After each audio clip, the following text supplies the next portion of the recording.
क्या मानते हैं कि कहीं ना कहीं केंद्र सरकार की लापरवाही भी है इसमें? देखिए, एक तरफ तो पहली बात तो ये है कि पहले रेल बजट होता था, उसको आपने बंद कर दिया और इसमें बहुत सारी चर्चाएं होती थी।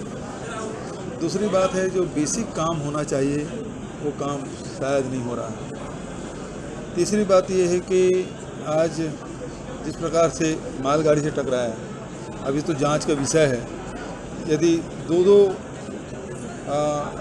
ट्रेनों के लोग तो एक साथ चला रहे हैं, मान लो एक ट्रेन 65 बोगी लेके चलती है और आपने 2 ट्रेनों को जोड़ दिया तो 130 हो गया, तो जो स्पान है वो बहुत लंबा हो गया और उसके कारण से हो सकता है ये दुर्घटना हुई। ये तो जांच का विषय है, लेकिन जिस प्रकार से हम लोग तो छत्तीसगढ़ के लोग हैं, इसको देख भी रहे हैं कि कितने ट्रेनें बंद हुई, केवल मालगाड़ी को निकालने के लिए यात्री ट्रेनें बंद की गई।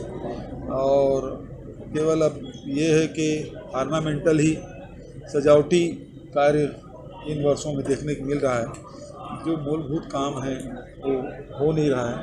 हो सकता है इसके कारण से दुर्घटना हो, क्योंकि अब मैं तो वहाँ गया नहीं हूँ, देखा भी नहीं हूँ, तो मैं बोल नहीं सकता। लेकिन लगता है कि इस प्रकार से जो कार्य हुए हैं और उसके कारण से दुर्घटना संभव हुआ। सर, इलेक्शन से पहले की कोई ऐसी टिप्स? आखिर जब रेल मंत्री थे नीतीश जी, तो उन्होंने इस्तीफा दिया था, माधवराव सिंधिया ने भी इस्तीफा दिया था।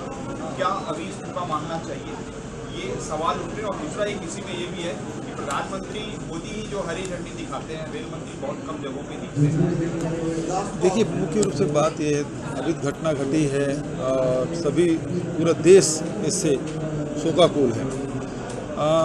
अब उनकी नैतिकता है नहीं है, ये तो भारतीय जनता पार्टी जो नैतिकता की बात करती है, शुचिता की बात करती है, तो उसे तत्काल इस्तीफा देना चाहिए।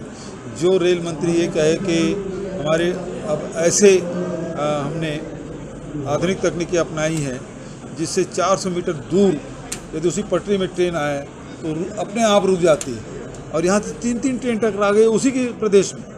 उड़ीसा से आते हैं हमारे रेल मंत्री जी और उसी प्रदेश में घटना घटी है। तो ये तो निश्चित रूप से उसकी जिम्मेदारी बनती है और अपनी जिम्मेदारी को निर्वहन करते हैं नहीं करते हैं, ये देखने वाली बात है।